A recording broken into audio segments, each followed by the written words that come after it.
سوال نمبر 11۔ ناظرین، ایک مقام پر دجال کو دیوقامت اور بڑی جسامت والا انسان قرار دیا جاتا ہے جو لوہے کی زنجیروں میں مضبوطی سے جکڑا ہوا تھا، تو وہیں دوسری طرف دوسرے مقام پر اسے کمزور، غمگین یعنی اپنے کیے پر پچھتانے والا، کراہتا ہوا، قابل ترس انسان یا شخص قرار دیا جاتا ہے۔ روایات کے عکس آپ سکرین پر دیکھ سکتے ہیں اور آپ خود انہیں پڑھ سکتے ہیں۔ ناظرین، یہ بھی ایک غیر معمولی تضاد ہے جس کا جواب دینا ایسے لوگوں کے بس سے باہر ہے، لیکن یہ علماء دجال ایک رخ کو سرے سے چھپا دیتے ہیں اور صرف دوسرے رخ کو ہی سامنے لاتے ہیں کہ وہ ایک بہت بڑا دیوقامت انسان تھا۔ اس بات کی بھی حقیقت کیا ہے آگے اس کا کھل کی وضاحت ہو جائے گی، لیکن یہ لوگ ایسا اس لیے کرتے ہیں کیونکہ ان کو علم ہے کہ اگر اس کے کمزور ہونے اور کراہنے والی بات کو سامنے لایا جائے گا تو پھر اس طبقے نے، ان لوگوں نے اس سے ایسی باتیں منسوب کی ہوئی ہیں کہ وہ بڑے بڑے کام کرے گا جو اللہ کے کرنے والے ہیں۔ تو وہ کیسے کر سکتا ہے جو خود قابل ترس ہے، جو اپنی حالت کو ٹھیک نہیں کر سکتا، قابل ترس ہے، وہ کرا رہا ہے، چیخ رہا ہے، وہ بکا کر رہا ہے، وہ رب ہونے کا دعویٰ کیسے کر سکتا ہے؟ یوں اس سوال کا جواب یہ لوگ قیامت تک نہ دے سکتے تو سب سے بہتر انہیں یہی لگا کہ اس بات کو ہی چھپا دو، اس رخ کو چھپا دو، کیونکہ انہیں علم ہے کہ عام عوام ان کی محتاج ہے۔ وہ نہ ہی خود غور و فکر کرے گی اور نہ ہی ان لوگوں کا، اس طبقے کا یہ پول ان پر کھلے گا۔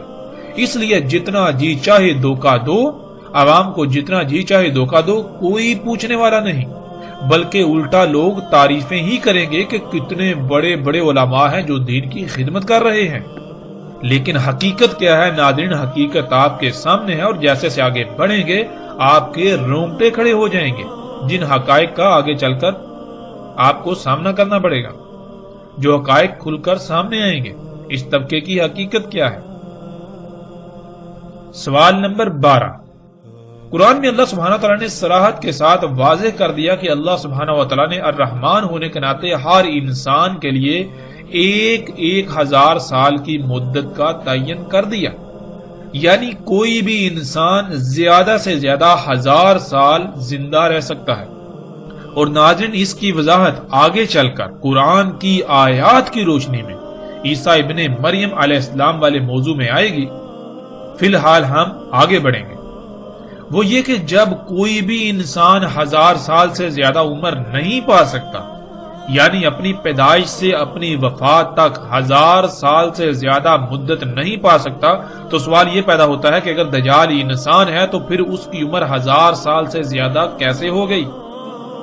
ایک طرف اللہ کہتا ہے کہ وہ اپنی سنت کے خلاف نہیں کرتا، اپنے قانون کے خلاف نہیں کرتا، اللہ الرحمن ہے، تو یہ کیسے ممکن ہے کہ اللہ اپنے ہی قانون اور سنت کے خلاف کرے اور اپنے الرحمن ہونے کی ہی نفی کر دے؟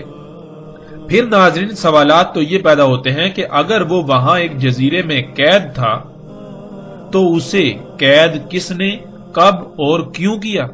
اگر یہ سب ایسا ہی تھا تو کیا اصحاب رسول کے اذہان میں یہ غیر معمولی سوالات پیدا نہ ہوئے؟ کیا انہوں نے اللہ کے نبی محمد صلی اللہ علیہ وآلہ وسلم سے ایسے سوالات نہ کیے کہ یا رسول اللہ صلی اللہ علیہ وآلہ وسلم، اس کو قید کب کیا گیا، کس نے قید کیا اور کیوں قید کیا، اسے قتل ہی کیوں نہ کر دیا گیا؟ کیونکہ جس نے قید کیا اسے اس کی حقیقت کا علم تھا تو قید کیا نا۔ اور پھر جب کہ وہ وہاں قید تھا تو اصحاب رسول ابن سیاد کے دجال ہونے کی قسمیں کیوں کھاتے تھے؟ یعنی کہ جب صحابہ کرام کو یہ پتا ہے کہ دجال تو ایک جزیرے پر قید ہے جو کہ آخری دور میں نکلے گا، آزاد کیا جائے گا، تو اس کے باوجود وہ اپنی زندگیوں میں اس وقت ابن سیاد کے دجال ہونے پر قسمیں کیوں کھا رہے ہیں؟ پھر ابن سیاد تو یثرب میں ہی پیدا ہوا تھا، جسے آج یہ لوگ مدینہ کہتے ہیں، اور انہی کے سامنے پلا بڑا۔ کیا انہیں یہ سب علم نہیں تھا کہ دجال تو ایک جزیرے میں پہلے سے قید ہے اور دجال تو مدینہ اور مکہ میں داخل نہیں ہو سکتا، لیکن ابن سیاد مدینہ میں پیدا ہوا، اس کی موت ہوئی اور مکہ میں بھی آتا جاتا ہے۔ ناظرین، کیا کبھی آپ نے ان پہلوؤں پر غور کیا؟ کبھی آپ نے غور و فکر کیا، یا پھر آپ آنکھیں بند کر کے اسی علماء دجال طبقے کے پیچھے بھاگ رہے ہیں؟ یہ جدھر جدھر آپ کو لے جا رہے ہیں آپ ان کے پیچھے ادھر ادھر چلے جا رہے ہیں اپنی آنکھیں بند کر کے. کیا کبھی آپ نے غور کیا اس کا انجام کیا ہوگا؟ آپ کس کا نقصان کر رہے ہیں؟ ناظرین، آپ کسی کا نقصان نہیں کر رہے، صرف اور صرف اپنا ہی نقصان کر رہے ہیں. جب وقت آئے گا تب سوائے پچھتاوے کے کچھ نہیں رہے گا. آج وقت ہے، خدارا اپنی آنکھیں کھولیے، ورنہ بعد میں ہلاکت کے سوا کچھ سامنے نہیں آئے گا. آگے بڑھتے ہیں ناظرین، سوال نمبر 13. ناظرین، جب یہ واقعہ مدینہ کا ہے اور ایسے موقع کا ہے جب مدینہ کے تقریباً تمام انصار و مہاجرین موجود تھے، تو کیا صرف فاطمہ بنت قیس ہی ایسی تھیں کہ جن کو یہ روایت یاد رہی؟ حالانکہ یہ تو ایک ایسا واقعہ تھا جو نہایت عجیب و غریب تھا، اور اس کو کبار اصحاب رسول کو ضرور بیان کرنا چاہیے تھا، لیکن ہمیں ایسا کچھ نہیں ملتا. صرف ایک ہی عورت سے یہ واقعہ منسوب ہمیں ملتا ہے. آخر اس کی وجہ کیا ہے؟ سوال نمبر 14. سوال یہ پیدا ہوتا ہے کہ جب جساسہ دجال کے لیے جاسوسی کرتا تھا، جس سے ثابت ہوتا ہے کہ دجال خبروں کے لیے جساسہ کا محتاج تھا، تو پھر دجال نے جو سوالات کیے وہ تمام کی تمام خبریں جن کا تعلق قطعی غیب سے تھا، ان کا علم اسے کس طرح ہو گیا؟ جیسا کہ ایسے نظریات سے تو بالکل واضح ہو جاتا ہے کہ ایسے تمام کے تمام لوگوں کے نزدیک جو دجال کو ایک معین شخصیت اور وہاں جزیرے پر قید سمجھتے ہیں، ان کے نزدیک ایک شخص جو کہ دجال ہے وہ بھی علم غیب رکھتا ہے، علم غیب رکھتا تھا. تو دوسری طرف انہی لوگوں کا عقیدہ یہ ہے کہ غیب کا علم اللہ کے سوا کسی کو نہیں. تو پھر دجال جب کہ ایک انسان ہے تو اسے غیب کا علم کہاں سے ہو گیا؟ قرآن میں تو اللہ سبحانہ و تعالیٰ نے واضح کر دیا بالکل صراحت کے ساتھ کہ اللہ صرف اپنے چنیدہ رسولوں پر غیب میں سے کچھ ظاہر کرتا ہے. تو کیا دجال اللہ کا رسول ٹھہرا؟ کیا ناظرین کسی کے پاس اس سوال کا جواب ہے؟ خواہ کچھ بھی ہو جائے، کوئی بھی ایسا شخص جو دجال کے ایک انسان ہونے کا دعوے دار ہے، اس عقیدے نظریے پر ڈٹا ہوا ہے، قائم ہے، وہ اس سوال کا جواب نہیں دے سکتا. وہ قرآن کا کفر کر رہا ہے، اللہ کی آیات کا کفر کر رہا ہے، اللہ کے کلام قرآن کا الحکیم ہونے کا کفر کر رہا ہے. پھر ناظرین سوال نمبر 15. جب دجال کو سب علم ہے کہ وہ رب نہیں ہے، رب اللہ ہی ہے، اس کا انجام کیا ہے، تو اس کے باوجود وہ رب ہونے کا دعویٰ کیسے کر سکتا ہے؟ پھر ناظرین سب سے بڑی بات تو یہ ہے کہ رب کے معنی کیا ہے. ہمارا رب کون ہے؟ ہمارا رب اللہ ہے. یعنی ہمارا رب اللہ ہے تو اللہ ہمارا رب کیسے ہے؟ کیا اللہ نے کبھی زبان سے کہا جی میں تمہارا رب ہوں؟ رب تو کہتے ہیں وہ ذات جو کسی شے جب اس کا وجود نہیں ہوتا اسے وجود دیتی ہے، پھر اس کی تمام تر ضروریات اسے خلق کر کے مہیا کرتی ہے. کیا اس کے لیے فائدہ مند ہے، کیا نقصان دہ ہے؟ اس کے سواری کے ذرائع، اس کے کھانے پینے کی تمام حاجات، اس کی ضروریات پوری کرتی ہے وہ ذات، نہ کہ صرف زبان سے یہ کہنا جی میں تمہارا رب ہوں. آگے ناظرین سوال نمبر 16. جب دجال کو یہ بھی پہلے سے علم ہے کہ اسے مدینہ میں داخل نہیں ہونے دیا جائے گا، جیسا کہ جو ان لوگوں نے تراجم کیے ہوئے ان تراجم میں بالکل واضح ہے کہ دجال کو یہ علم ہے، دجال خود کہتا ہے کہ مجھے مدینہ میں داخل نہیں ہونے دیا جائے گا، مدینہ کے ہر رستے پر ملائکہ مامور ہوں گے، تو علم ہونے کے باوجود دجال مدینہ جانے کی کوشش کیوں کرے گا؟ یعنی ناظرین اگر آپ کو یہ یقین ہو، آپ کو پہلے سے یہ بتا دیا جائے کہ آپ یہ کام نہیں کر سکتے، یہ ممکن نہیں، اور آپ خود تسلیم کر رہے ہوں کہ آپ یہ کام نہیں کر سکتے، آپ خود تسلیم کریں، اس کے باوجود آپ وہی کام کیوں کریں گے؟ کیا اس کا کوئی جواب ہے؟ سوال نمبر 17. جساسہ نے اس جزیرے پر موجود محل میں جانے کو کہا جس میں دجال قید تھا. یہاں سوال یہ پیدا ہوتا ہے کہ کیا کسی جزیرے پر تعمیر شدہ محل موجود ہے؟ اور پھر یہ بھی نہیں کہا جا سکتا کہ اللہ نے اس محل کو دنیا کے انسانوں سے چھپا کر رکھا ہے، کیونکہ اصل بات تو یہ سامنے آتی ہے کہ اس جزیرے تک کسی کی رسائی نہیں، اور اگر کسی کی رسائی ہو جائے تو وہ نہ صرف اس محل کو دیکھ سکتا ہے بلکہ اس میں داخل بھی ہو سکتا ہے. جیسے وہ لوگ جو اس جہاز میں سوار تھے اور اس جزیرے تک پہنچ گئے، اور آج زمین کا ایک ایک انچ ایسا نہیں ہے کہ جو انسان کی نظروں کے سامنے نہ ہو۔ اوپر سیٹلائٹ گھوم رہی ہے جو پل پل پوری زمین کے انگ انگ کی تصاویر بنا رہی ہے، اور اسی سیٹلائٹ کے بنائے ہوئے نقشے کو نہ صرف آج لوگ دیکھتے ہیں، استعمال کرتے ہیں، بلکہ وہ دنیا کا واحد مصدقہ ترین نقشہ ہے جسے گوگل ارتھ کا نام دیا جاتا ہے۔ سمندروں میں کوئی چھوٹے سے چھوٹا بھی جزیرہ ایسا نہیں ہے جس پر آج انسان جا نہ چکا ہو۔ اس کے باوجود نہ ہی کوئی ایسا محل کہیں ملتا ہے، اور نہ ہی کوئی ایسا شخص، اور نہ ہی کوئی ایسا جانور جسے جساسا کا نام دیا گیا۔ تو ناظرین، آخر ایسا کیوں؟ آخر وہ جزیرہ آج کہاں گیا؟ وہ محل کہاں گیا؟ اور اس میں قید دجال کہاں گیا؟ آج جب کوئی ایسا محل کہیں موجود ہی نہیں، اور اگر تھا تو پھر بغیر کسی شک و شبے کے ظاہر ہے محل تباہ ہو چکا، اور دجال نہ جانے کب کا آزاد ہو چکا۔ اور پھر حقیقت اگر یہی ہے تو پھر وہ دجال کہاں گیا؟ وہ دجال تو پھر آ کر بھی جا چکا، تو پھر کس دجال کا آج بھی انتظار کیا جا رہا ہے؟ اس روایت کی بنیاد پر دجال کو انسان ثابت کرنے اور انسان ہونے کا عقیدہ رکھنے والوں کی بھی حقیقت کھل کر آشکار ہو جاتی ہے کہ وہ محض نہ صرف خود کو دھوکے میں مبتلا کیے ہوئے ہیں، بلکہ اکثریت کو بھی اسی دھوکے میں مبتلا کر کے ان کی دنیا اور آخرت تباہ کر رہے ہیں۔ ناظرین، اس روایت پر مزید کئی سوالات پیدا ہوتے ہیں اور اعتراضات سامنے آتے ہیں جن کی تعداد بہت زیادہ ہے، لیکن ہم صرف انہی سوالات پر اکتفا کرتے ہیں۔ یہ ایسے اعتراضات ہیں، ایسے سوالات ہیں کہ ان کو دور کرنا ناممکن ہے، ان کے جوابات دینا ناممکن ہے۔ روایت کی صحت کو کوئی ایک ہی اعتراض مشکوک بنا دیتا ہے، لیکن اس میں تو درجنوں لاجواب اعتراضات ہیں۔ تو یہ روایت کیسے قابل تسلیم کہی جا سکتی ہے یا تسلیم کی جا سکتی ہے؟ ان اعتراضات کی روشنی میں اس روایت کی اہمیت بالکل صفر ہو جاتی ہے، لیکن اس کے باوجود ہم اس روایت کی اصل حقیقت پر ضرور روشنی ڈالیں گے تاکہ حق کھل کر واضح ہو جائے اور کسی کے پاس کوئی عذر، شک یا شبہ وغیرہ نہ رہے۔ کوئی یہ نہ کہے کہ انہوں نے ان اعتراضات کی بنیاد پر اس روایت کو بالکل سرے پر کر دیا، ایک سائڈ پر کر دیا، کیونکہ ان کے پاس اصل بات کا جواب نہیں تھا۔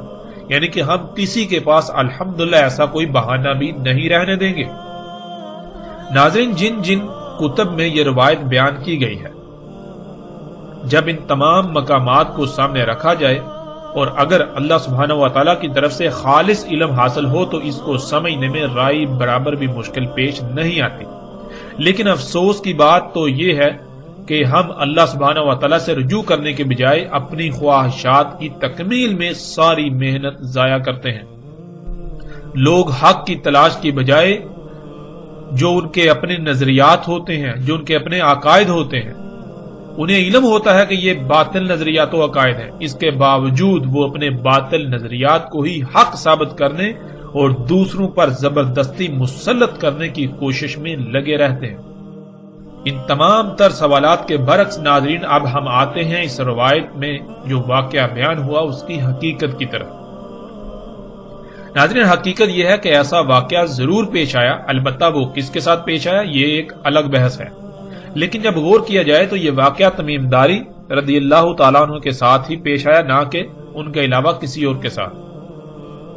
جب ہم آگے بڑھیں گے، ذوالقرنین علیہ السلام کے موضوع پر جب بات ہوگی، یاجوج اور ماجوج کے موضوع پر بات ہوگی، تو پھر مزید ہم پر حقائق کھل کر سامنے آئیں گے جن کی روشنی میں بھی اس روایت کی حقیقت مزید واضح ہو جائے گی کہ ذوالقرنین علیہ السلام کون تھے۔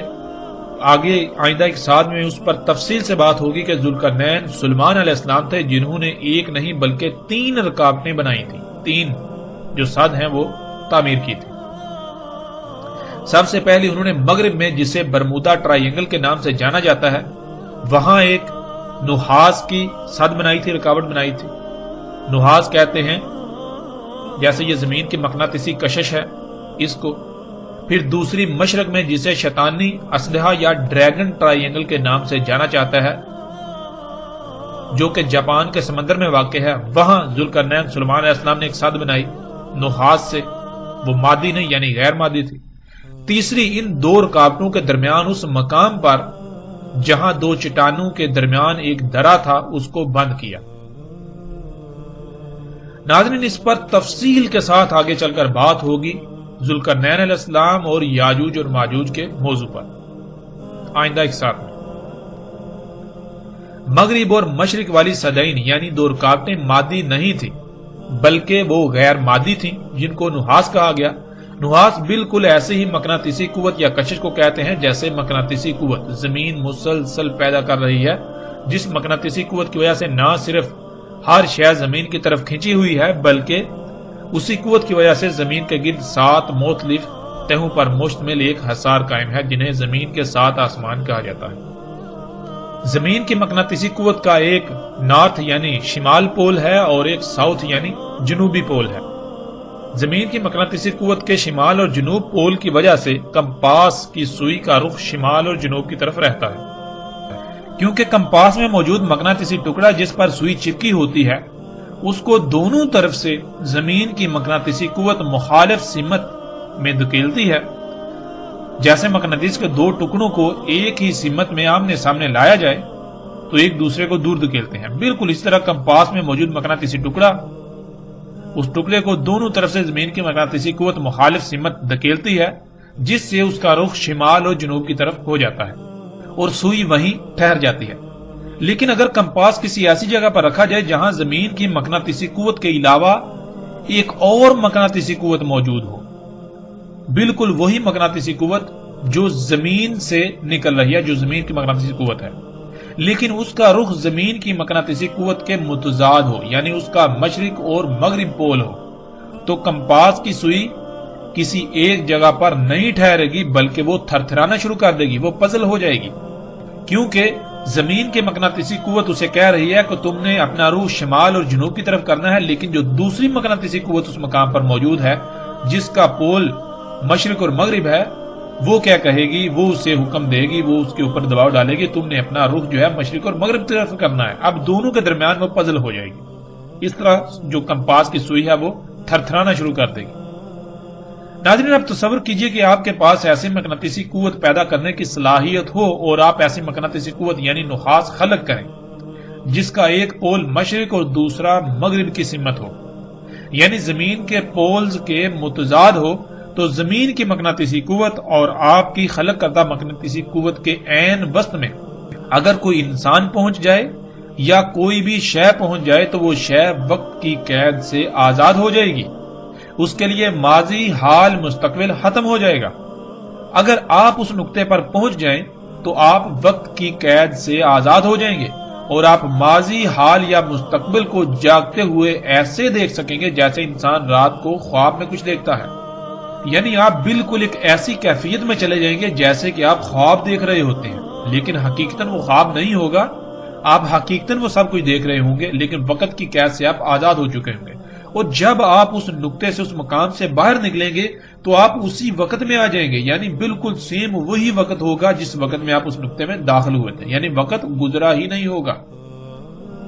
اور ناظرین، اس بات کو دنیا کا کوئی ایسا سائنسدان بھی غلط ثابت نہیں کر سکتا جو ایسے پروجیکٹ پر کام کر رہا ہے، اور اس پر اس وقت امریکہ، روس، جاپان اور چین بہت شدت سے کام کر رہے ہیں۔ الٹا یہ ان کے لیے ایک عظیم راز ہے، عظیم راز سے پردہ اٹھنا ہوگا، لیکن اس راز کے کھلنے سے اب ان کو کوئی فائدہ نہ ہوگا کیونکہ اب تباہی سر پر آ چکی ہے۔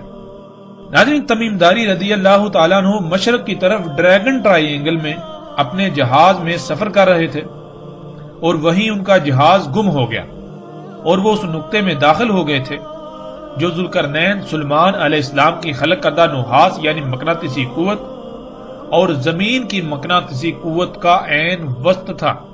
جب اس نقطے میں داخل ہوئے تو وہ وقت کی قید سے آزاد ہو گئے اور انہوں نے مستقبل کو اپنی آنکھوں سے جاگتے ہوئے بالکل ایسے دیکھا جیسے کہ آپ خواب دیکھتے ہیں۔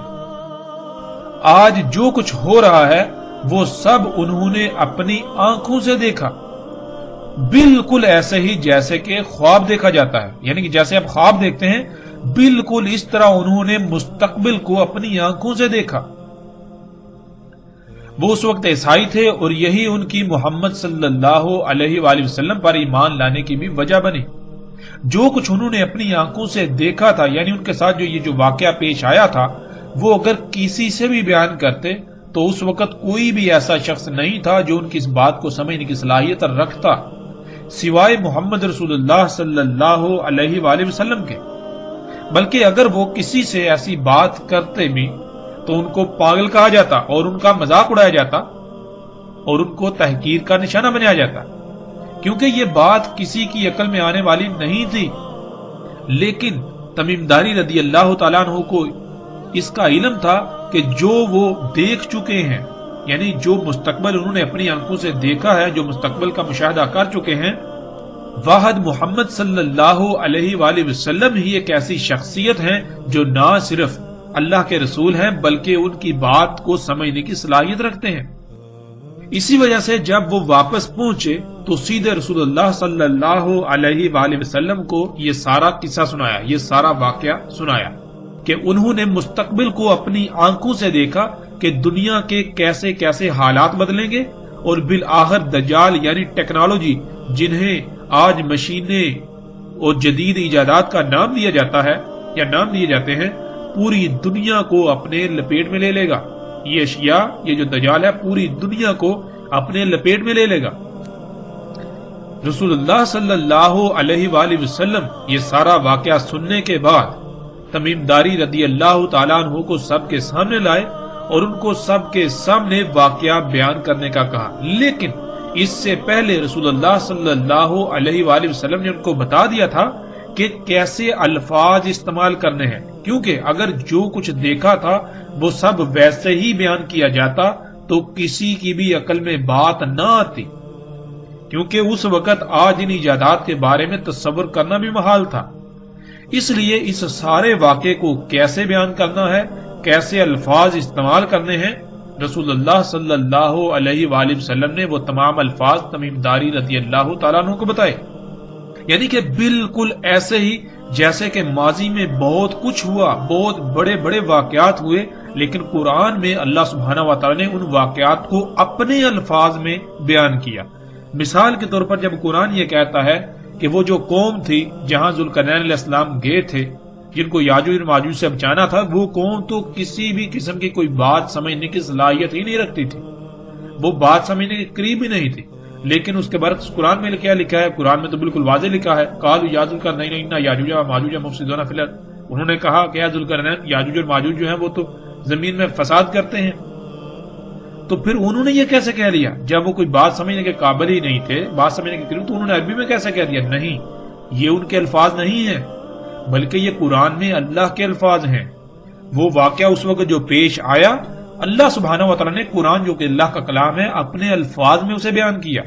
تو بالکل ناظرین اسی طرح وہ جو واقعہ تمیم داری رضی اللہ تعالیٰ عنہ کے ساتھ پیش آیا، رسول اللہ صلی اللہ علیہ وآلہ وسلم نے تمیم داری رضی اللہ تعالیٰ عنہ کی یہ رہنمائی کی کہ لوگوں کو یہ واقعہ کن الفاظ میں بتانا ہے، تاکہ انہیں نہ تو کسی قسم کی کوئی پریشانی کا سامنا کرنا پڑے اور نہ ہی ان کے لیے یہ گمراہی کا باعث بنے، بلکہ الٹا یہ جب آئندہ جب دجال آئے گا تو اس وقت کے لوگوں کے لیے یہ بات فائدہ مند ہو۔ اور ناظرین روایت میں استعمال ہونے والے الفاظ یہ سب حقیقت کھول کھول کر بیان کرتے ہیں، جن کا آگے صراحت کے ساتھ ذکر آئے گا۔ جیسے کہ انہوں نے کہا ہم الدین میں داخل ہوئے۔ ناظرین الدیر کے لفظ الدیر کے دو معنی ہیں۔ اس کا ایک معنی ہے ایسا نقطہ یا مقام جو کسی شے کو تسلسل کے ساتھ اچانک انتہائی تیز رفتار سے باہر نکال دے، مثلا جیسے بندوق سے فائر کیا جاتا ہے تو گولی کے خول سے اچانک اس کا سکہ انتہائی تیز رفتاری سے باہر نکل جاتا ہے اور مسلسل آگے سفر کرتا ہے۔ اور ناظرین لفظ الدیر کے دوسرے معنی ہیں ہر طرف سے بند ایک سرنگ کے، یعنی کہ ہر طرف سے بند جیسے کوئی غار ہوتا ہے، لمبا غار، لمبائی پر مشتمل، جیسے کوئی سرنگ ہوتی ہے جو ہر طرف سے بند ہو۔ اب ناظرین یہاں ہم پہلے معنی کو لیں گے اور اس کے بعد آگے جا کر دوسرے معنی کو بھی لیں گے۔ الدیر یہی وہ مقام تھا جہاں جہاز گم ہونے کے بعد وہ پہنچے اور اس مقام نے انہیں اچانک باہر نکال دیا، یعنی وہ وقت کی قید سے آزاد ہو گئے، وقت کی قید سے نکل گئے۔ جیسے آپ جب رات کو سوتے ہیں، ناظرین جب غور کریں، جب آپ رات کو سوتے ہیں تو آپ ایک خواب دیکھتے ہیں، خواب کے اندر آپ سالوں کی زندگی گزارتے ہیں، یعنی کہ آپ دیکھیں کہ آپ خواب میں بادشاہ بن گئے، کسی ملک کے سربراہ بن گئے، یا آپ جہاز اڑا رہے ہیں، یا آپ کوئی بھی کام کر رہے ہیں، تو خواب میں آپ ایک لمبی زندگی جی رہے ہوتے ہیں۔ خواب میں آپ دیکھتے ہیں کہ خواب میں آپ کئی سال کا وقت گزارتے ہیں، لیکن جب آپ کی آنکھ کھلتی ہے تو حقیقت کیا نکلتی ہے کہ صرف چند لمحے ہی ابھی گزرے ہوئے ہوتے ہیں، یعنی کہ چند لمحوں میں آپ نے سالوں پر محیط وقت کو ایسے دیکھا جیسا کہ آپ کے ساتھ وہ پیش آ رہا تھا، آپ اس میں موجود تھے۔ ناظرین بالکل اسی طرح الدیر کہتے ہیں ایسے مقام کو، جب آپ ایسے مقام پر پہنچیں تو آپ یہ جو دنیاوی شعور ہے اس سے نکل کر دوسرے شعور میں چلے جائیں، جیسے خواب میں ہوتا ہے۔ آپ چارپائی پہ ہوتے ہیں، سوتے ہیں، تو جب خواب میں بالکل اسی طرح ہو، وہ مقام جو آپ کو ایسی حالت میں دھکیل دے، ایسی حالت میں لے جائے۔ تو ناظرین تمیم داری رضی اللہ تعالیٰ عنہ جب جہاز کے گم ہونے کے بعد اس مقام پر پہنچے تو وہ وقت کی قید سے آزاد ہو گئے، یعنی کہ جیسے آپ خواب دیکھتے ہیں بالکل اسی طرح انہوں نے مستقبل کو اپنی آنکھوں سے دیکھا، بالکل ایسے دیکھا جیسے کہ اسی وقت میں وہ موجود ہے، یعنی جیسے آپ خواب دیکھتے ہیں بالکل عین اسی طرح انہوں نے مستقبل میں آنے والے تمام حالات و واقعات کو دیکھا، انہوں نے مستقبل کی 14-15 صدیوں کا مشاہدہ کیا جیسے آپ خواب دیکھتے ہیں۔ انہوں نے اس وقت سے لے کر دجال تک کا وقت اپنی آنکھوں سے دیکھا کہ دنیا میں کیا کیا تبدیلیاں رونما ہوں گی، کہ کون کون سی وجوہات دجال کے نکلنے کا باعث بنے گی۔ دجال جو کہ ہر لحاظ سے واضح ہو چکا کہ یہ ٹیکنالوجی ہے، یہ موجودہ ایجادات ہیں، یہ دجال ہے جنہیں انسان اپنے لیے مسیحا یعنی فائدہ مند سمجھتا ہے، آسائشیں سہولتیں سمجھتا ہے، لیکن در حقیقت یہ تمام ایجادات مسیحا نہیں ہے، بلکہ انہی کی وجہ سے دنیا آج ہر طرح کے عذابوں، زلزلوں، سیلابوں، طوفانوں، بیماریوں، تباہیوں، مصیبتوں اور طرح طرح کی آزمائشوں کا شکار ہے، اور اسی کی وجہ سے ساتھ آئے گی، یعنی وہ عظیم زلزلہ آئے گا کہ جس میں تمام کے تمام انسان مارے جائیں گے اور زمین جہنم بن جائے گی۔ رسول اللہ صلی اللہ علیہ وآلہ وسلم کے الفاظ میں انہوں نے اس سارے واقعے کو یوں بیان کیا جسے ہم ایک مثال سے سمجھ لیتے ہیں۔ مثلا کچھ لوگ ہیں جو پہلی بار 1 سے 100 تک گنتی سیکھ رہے ہیں۔ ناظرین تصور کریں باقی سب ابھی 60 پر ہیں، یعنی 60 تک گنتی سیکھ پائے، لیکن آپ ان میں سب سے پہلے 100 تک گنتی سیکھ لیتے ہیں، یعنی کہ آپ نے 100 تک سیکھ لی، باقی لوگ ابھی 60 تک پہنچے لیکن آپ 100 تک پہنچ گئے۔ اب آپ اس کو یوں بیان کرتے ہیں کہ میں نے اپنی تعلیم کا سفر کیا، میں نے اپنی تعلیم کا سفر شروع کیا اور کافی آگے گیا تو میری کسی سے ملاقات ہوئی، میں نے اس سے پوچھا کہ تم کون ہو؟ اس نے جواب دیا میں 100 ہوں، یعنی 100 کا ہندسہ ہوں، اور عن قریب میں تمہارے سامنے آ جاؤں گا۔ اب 100 کا ہندسہ یہ بتاتا ہے کہ وہ کب تک سامنے آئے گا، یعنی کیا کیا اس سے پہلے ہونا لازم ہے کہ وہ اس کے بعد سامنے آئے گا۔ 100 کا ہندسہ اب آپ سے پوچھتا ہے کیا تم نے سکول میں داخلہ لے لیا؟ اب آپ جواب دیتے ہیں ہاں۔ اب وہ پھر آپ سے سوال کرتا ہے کیا حقیقتاً ایسا ہو چکا، یعنی آپ داخلہ لے چکے؟ آپ آگے سے جواب دیتے ہیں ہاں ایسا ہو چکا، میں سکول میں داخلہ لے چکا۔ اس نے پھر پوچھا کیا 1 آ گیا؟ آپ نے کہا ہاں وہ تو آ چکا۔ اس نے پھر پوچھا کہ 10 آ گیا؟ آپ نے جواب دیا ہاں 10 بھی آ چکا۔ اس نے پھر سوال کیا کیا 60 آ گیا؟ آپ نے جواب دیا ہاں وہ بھی آ چکا۔ اس نے پھر پوچھا کیا 70 آ گیا؟ اب آپ نے جواب دیا کہ نہیں وہ ابھی تک نہیں آیا۔ تو اس نے کہا کہ اب عن قریب وہی آئے گا، یعنی کہ اب عن قریب 70 آئے گا، اس کے بعد 80 آئے گا، پھر اس کے بعد 90 آئے گا۔ جب 90 آ جائے گا تو میرا سامنے آنے کا وقت بالکل قریب آ جائے گا، اور جب 99 آ جائے تو اچانک میں بھی سامنے آ جاؤں گا، لیکن جب تک 99 نہیں آتا تب تک قانون میں مجھے سامنے آنے کی اجازت ہے ہی نہیں۔ ناظرین، اس مثال کو بار بار سنیے اور اس میں غور کیجئے۔ اگر آپ نے اس مثال کو سمجھ لیا تو تمیم داری رضی اللہ تعالیٰ عنہ والے واقعے کی ساری حقیقت آپ کے اوپر کھل جائے گی۔ یہ مثال اس واقعے کی ساری حقیقت کو کھول کر رکھ دے گی اور بہت ہی آسانی سے سارا واقعہ بالکل سمجھ آ جائے گا۔ بالکل یہی کہا تمیم داری رضی اللہ تعالیٰ عنہ نے کہ ان کی ملاقات دجال سے ہوئی، انہوں نے دجال کو دیکھا۔ دجال کو آپ اس مثال میں سو کا ہندسہ تصور کر لیں، جیسے آپ کی سو کے ہندسے سے گفتگو ہوئی بالکل ویسے ہی دجال کے ساتھ تمیم داری رضی اللہ تعالیٰ عنہ کی گفتگو ہوئی۔ یعنی حقیقتاً ایسی کسی گفتگو کا کوئی وجود نہیں ہے، ایسی کوئی گفتگو نہیں ہوئی، بلکہ ان کے ساتھ جو واقعہ پیش آیا، جو انہوں نے مستقبل کو اپنی آنکھوں سے دیکھ لیا، جو کہ باقی ابھی نہیں دیکھ سکتے، باقی جیسے انسان آئیں گے وہ دیکھیں گے، لیکن وہ پہلے ہی وہ سارے حالات و واقعات دیکھ چکے۔ اس سب کو سامنے عام سطح پر بیان کرنا تھا تاکہ اصل مقصد سب سمجھ جائیں، تو اس کو اس طرح حکمت کے ساتھ بیان کیا کہ دجال آئے گا، لیکن کب آئے گا؟ تمیم داری رضی اللہ تعالیٰ عنہ نے باقی سب سے پہلے ہی اسے دیکھ لیا۔ رسول اللہ صلی اللہ علیہ وآلہ وسلم کے بتائے ہوئے الفاظ میں انہوں نے بتایا کہ انہوں نے سوال کیا کہ کیا عربوں میں نبی آ گیا؟ ہم نے کہا ہاں آ گیا۔ اس نے پھر سوال کیا کیا انہوں نے اس کی اطاعت کی یا نافرمانی؟ ہم نے کہا اطاعت کی۔ دجال نے کہا اسی میں ان کے لیے خیر ہے۔ اب یہاں یہ ذہن میں رکھیں، دجال خیر نہیں بلکہ شر اکبر ہے۔ دجال سے بڑا شر اور کوئی نہیں ہے جب سے انسانوں کو دنیا میں لایا گیا۔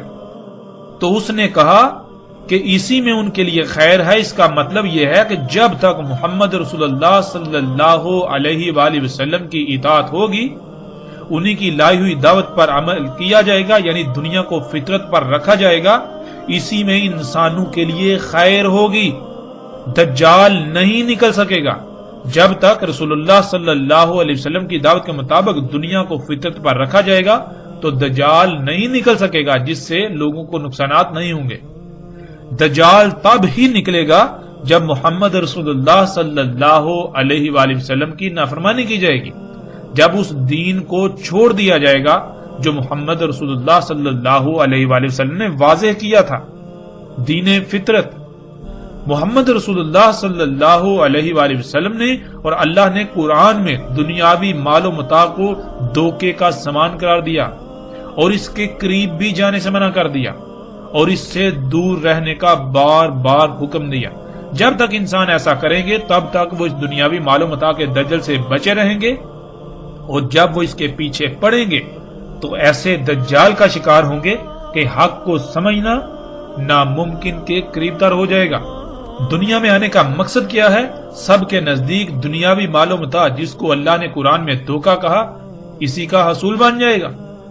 رسول اللہ صلی اللہ علیہ وآلہ وسلم نے بتا دیا تھا کہ کب تک ان کی اطاعت کی جائے گی، جیسے کہ اطاعت کرنے کا حق ہے۔ اس کے لیے محمد رسول اللہ صلی اللہ علیہ وآلہ وسلم نے کہا تھا کہ خلافت علی منہاج نبوہ رہے گی 30 سال، پھر اس کے بعد جو کچھ ہوگا وہ بھی بیان کر دیا۔ اب آپ سے سوال یہ ہے کہ اگر آج تک پوری دنیا میں خلافت علی منہاج نبوت قائم رہتی تو کیا دنیا کی آج یہ حالت ہوتی؟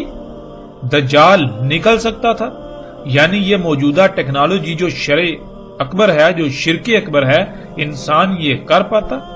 ہرگز نہیں کر پاتا۔ تو یہی انہوں نے کہا محمد رسول اللہ صلی اللہ علیہ وآلہ وسلم کی اطاعت میں ہی خیر ہے۔ جب ان کی نافرمانی کی جائے گی تو یہی وجہ بنے گی دجال کے نکلنے کی۔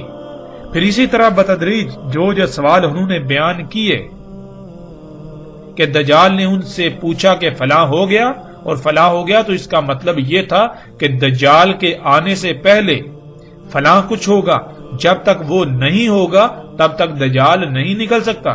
یعنی جن وجوہات کی بنا پر ٹیکنالوجی، یہ جدید ایجادات جو کہ دجال ہیں، وجود میں آئیں گی، دجال وجود میں آئے گا، جب تک وہ عوام الوقوع پذیر نہیں ہوتے تب تک دجال نہیں آ سکتا۔ جیسے مثال کے طور پر 10 کا ہندسہ ہے تو 10 کا ہندسہ آنے کے لیے پہلے 1 آتا ہے، پھر 2 آتا ہے، 3 4 5 6 7 8 9، پھر جا کے 10 آتا ہے۔ جب تک 1 نہیں آئے گا 2 کیسے آ سکتا ہے، 2 نہیں آئے گا 3 کیسے آ سکتا ہے، 3 نہیں آئے گا 4 کیسے آ سکتا ہے۔ اس طرح جب تک کہ 10 کے پیچھے جو عوامل ہیں، جب وہ عوامل نہیں وقوع پذیر ہو جاتے، تب تک وہ 10 کیسے آ سکتا ہے۔ ناظرین، پیچھے جو ہم نے مثال بیان کی اس میں اور جس طرح تمیم داری رضی اللہ تعالیٰ عنہ نے یہ واقعہ بیان کیا، اس میں کوئی فرق نہیں، ایک رائی برابر بھی فرق نہیں ہے۔ اگر آپ نے اس مثال کو سمجھ لیا تو آپ نے اس واقعہ کی حقیقت کو سمجھ لیا۔ جیسے آپ نے باقی سب ابھی 60 پر ہیں تو 100 تک گنتی سیکھ لی اور ایک مثال کی شکل میں باقیوں کو بتایا، بالکل اسی طرح تمیم داری رضی اللہ تعالیٰ عنہ کو اللہ سبحانہ و تعالیٰ نے اس وقت مستقبل دکھا دیا، جیسے آپ خواب دیکھتے ہیں، یہ دجال دکھا دیا، تو انہوں نے پھر ان الفاظ میں اس واقعے کو بیان کیا۔ ناظرین، اس کی مزید تصدیق روایات میں آنے والے الفاظ خود بخود کرتے ہیں۔ ابھی ہم صرف اور صرف اللہ کے فضل سے نہ صرف ان الفاظ کو سامنے رکھیں گے، بلکہ ان الفاظ کو کیسے توڑ مروڑ کر امت کو دھوکہ دیا جاتا رہا، انسانیت کو دھوکہ دیا جاتا رہا، اور دھوکہ دینے والوں کا بھی پردہ چاک کریں گے۔ اس کے باوجود اگر کوئی حق کی بجائے گمراہی کا سودا کرتا ہے تو حق آ جانے کے بعد ہی کرے گا، اور اس کے پاس روز محشر کوئی عذر نہیں ہوگا، کیونکہ اس پر حجت پوری ہو چکی۔ ناظرین، اس وقت سکرین پر آپ کو ابو داؤد کی روایت نظر آ چکی ہے۔ اس میں یہ ہے کہ پس جب رسول اللہ صلی اللہ علیہ وآلہ وسلم صلاۃ مکمل کر چکے بیٹھے رہے منبر پر اور ہنس رہے تھے، کہا سب انسانوں کے لیے لازم ہے کہ اپنی اپنی جگہ پر بیٹھے رہیں۔ پھر کہا کیا تم لوگ جانتے ہو تمہیں کیوں جمع کیا؟ انہوں نے جواب دیا اللہ اور اس کے رسول کو علم ہے۔ رسول اللہ صلی اللہ علیہ وآلہ وسلم نے کہا میں نے تمہیں رہب یا رغبت دلانے کے لیے جمع نہیں کیا، اور لیکن تمہیں اس لیے جمع کیا کہ تمیم داری ایک نصرانی شخص تھے، پس وہ میرے پاس آئے، پس میری بیعت کی اور خود کو میرے حوالے کر دیا، یعنی سرنڈر کر دیا، اور مجھے بیان کیا ایک حادثہ، یعنی ایک واقعہ جو اس کے ساتھ پیش آیا، اس نے وہ میرے ساتھ بیان کیا جو بالکل ویسا ہی ہے جیسا میں تم سے بیان کر چکا ہوں دجال کے بارے میں۔ یعنی یہاں یہ بات بالکل واضح ہو جاتی ہے کہ رسول اللہ صلی اللہ علیہ وسلم یہ کہہ رہے ہیں کہ تمیم داری رضی اللہ تعالیٰ کے ساتھ جو حادثہ پیش آیا، یعنی جو واقعہ پیش آیا، وہ بالکل ویسا ہی ہے جیسا میں تم سے بیان کر چکا ہوں دجال کے بارے میں۔ یعنی کہ دجال کے بارے میں جو تمہیں جو کچھ بتا چکا ہوں، بالکل وہی سب کچھ تمیم داری رضی اللہ تعالیٰ کے ساتھ وہ پیش ہے، ان کے ساتھ یہ واقعہ پیش ہے، انہوں نے سب دیکھا۔ انہوں نے مجھے بتایا کہ وہ سوار تھے سمندری کشتی میں لخم اور جزام کے 30 افراد کے ساتھ، بس انہیں آ لیا لہر انہیں، اور مہینہ بھر موجوں میں گرے رہے، اور سورج کے غروب ہونے کے وقت ایک جزیرے کی طرف جا لگے۔ پس چھوٹی کشتی میں سوار ہوئے، پس داخل ہوئے جزیرے میں، انہیں ملا دابا، بڑی دم والا اور بہت زیادہ الشعر والا، یعنی ہر طرف سے پینٹ کی تہ چڑھا ہوا۔ انہوں نے کہا ویل ہو تیرے لیے، کون ہے تو؟ اس نے جواب دیا میں جساسا ہوں۔ اس شخص کی طرف چلو جو اس ہر طرف سے بند سرنگ میں ہے، پس اس میں کچھ شک نہیں اسے تمہاری خبر کی شدید چاہت ہے۔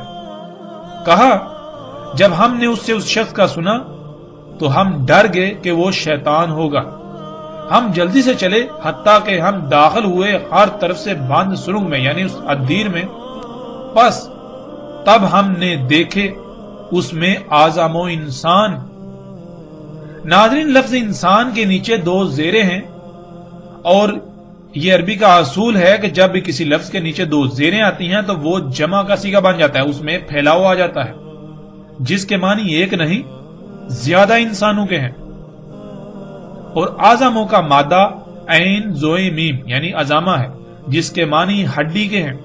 ہڈی میں قوت، سختی اور مضبوطی پائی جاتی ہے، اور ہڈی جسم میں پائی جاتی ہے۔ اگر جسم سے تمام کی تمام ہڈی نکال لی جائے تو جسم بے وقت و بے حیثیت ہو جاتا ہے۔ اعظم و انسان کہتے ہیں ایسے انسانوں کو جو غیر معمولی قوت، طاقت، سختی، مضبوطی کے حامل ہوں۔ اگر ان انسانوں کو نکال دیا جائے تو پیچھے باقی انسانوں کی اہمیت و حیثیت بالکل ایسی رہ جائے گی جیسے جسم سے تمام کی تمام ہڈی نکال لی جائے، جیسے جسم سے تمام کی تمام ہڈی نکال لینے کے بعد جسم کی اہمیت و حیثیت رہ جاتی ہے۔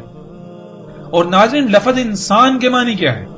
لفظ انسان کے معنی ہے بولا ہوا، یعنی جو اپنی ہی حقیقت کو، اپنے ہی آپ کو بولا ہوا ہے۔ مثال کے طور پر آپ سے پوچھا جائے کہ آپ کون ہیں، آپ کیا ہیں، تو آپ یہ جو بشری وجود ہے، یہ جو مادی وجود ہے، اس سے ہی اپنی حقیقت سمجھنا شروع کر، آپ کہیں کہ یہ میں ہوں۔